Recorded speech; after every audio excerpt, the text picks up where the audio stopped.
Comunicación es el acto por el cual un individuo establece con otro un contacto que le permite transmitir una información. En la comunicación intervienen diversos elementos que pueden facilitar o dificultar el proceso. El emisor es la persona que emite un mensaje. El receptor es la persona que recibe el mensaje. El mensaje es el contenido de la información que se envía. El canal es el medio por el cual se envía el mensaje. El código son los signos y reglas empleados para enviar el mensaje.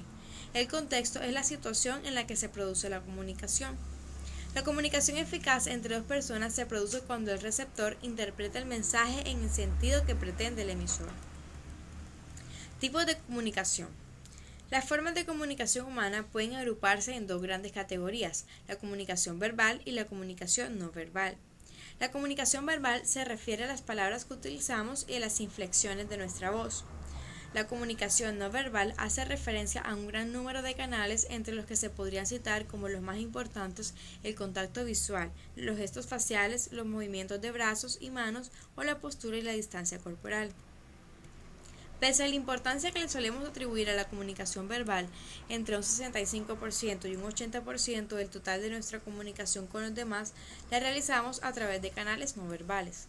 Para comunicarse eficazmente, los mensajes verbales y no verbales deben coincidir entre sí. Muchas dificultades en la comunicación se producen cuando nuestras palabras se contradicen con nuestra conducta no verbal. Técnicas de comunicación eficaz. Todos conocemos y podríamos citar en teoría cuáles son los principios básicos para lograr una correcta comunicación, pero frecuentemente los olvidamos. Algunas de las estrategias que podemos emplear son tan sencillas como las siguientes. En primer lugar, tenemos la escucha activa. Uno de los principios más importantes y difíciles de todo el proceso comunicativo es el saber escuchar. La falta de comunicación que se sufre hoy día se debe en gran parte a que no se sabe escuchar a los demás.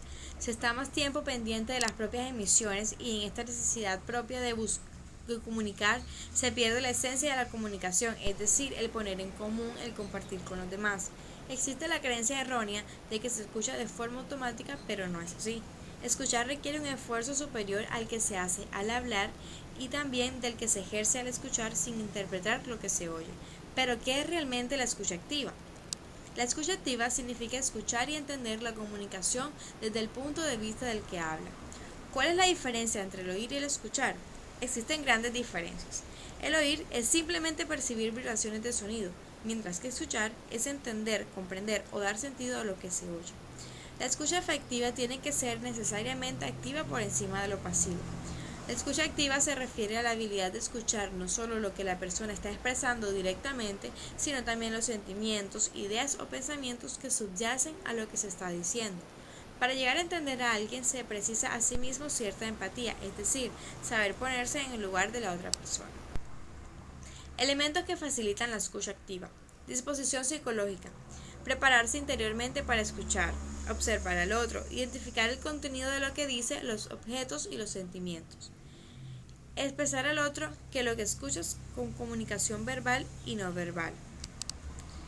Elementos a evitar en la escucha activa.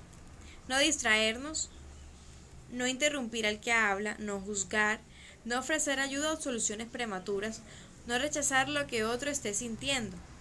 No contar tu historia cuando el otro necesita hablarte, no contraargumentar. Evitar el síndrome del experto. Ya tienes las respuestas al problema de la otra persona antes incluso de que te haya contado la mitad. Habilidades para la escucha activa. Mostrar empatía. Escuchar activamente las emociones de los demás es tratar de meternos en su pellejo y entender sus motivos. Parafrasear. Este concepto significa verificar o decir con las propias palabras lo que se parece que el emisor acaba de decir. Es muy importante en el proceso de escucha ya que ayuda a comprender lo que el otro está diciendo y permite verificar si realmente se está entendiendo y no malinterpretando lo que se dice. Emitir palabras de refuerzo o cumplido. Puede definirse como verbalizaciones que suponen un halago para la otra persona o refuerzan su discurso al transmitir que uno lo aprueba, está de acuerdo o comprende lo que se acaba de decir. Resumir. Mediante esta habilidad informamos a la otra persona de nuestro grado de comprensión o de la necesidad de mayor aclaración. Algunos aspectos que mejoran la comunicación. Al criticar a otra persona, hablar de lo que hace, no de lo que es. Discutir los temas de uno en uno es no aprovechar lo que se está discutiendo. No ir acumulando emociones negativas sin comunicarlas, ya que producirán un estallido que conducirá a una hostilidad destructiva. No hablar del pasado. Ser específico, concreto, preciso es una de las normas principales de la comunicación. Tras una comunicación específica hay cambios, es una forma de concretar, de avanzar. Cuando se es inespecífico, rara vez se moviliza nada. Evitar las generalizaciones. Los términos siempre y nunca raras veces son ciertos y tienden a formar etiquetas. Ser breve, repetir varias veces lo mismo con distintas palabras o alargar excesivamente el planteamiento no es agradable para quien escucha. Cuidar la comunicación no verbal. Para ello tendremos en cuenta los siguientes aspectos. La comunicación no verbal debe ir acorde con la verbal. Contacto visual es el porcentaje de tiempo que se esté mirando a los ojos de la otra persona. El contacto visual debe ser frecuente pero no exagerado. Afecto es el tono emocional adecuado para la situación en la que se está interactuando. Se basa en índices como el tono de voz, la expresión facial y el volumen de voz, el cual no debe ser ni muy alto ni muy bajo. Elegir el lugar y el momento adecuados. El ambiente, el lugar, el ruido que exista, el nivel de intimidad, todos esos detalles hay que tenerlos en cuenta.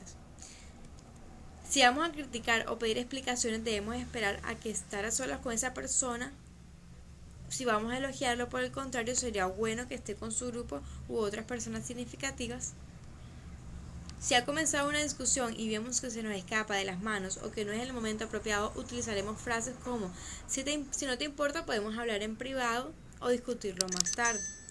Todos estos detalles son importantes de tenerlos en cuenta al momento en que vamos a comenzar una comunicación y llevar en práctica para poder tener una mayor cohesión con la sociedad.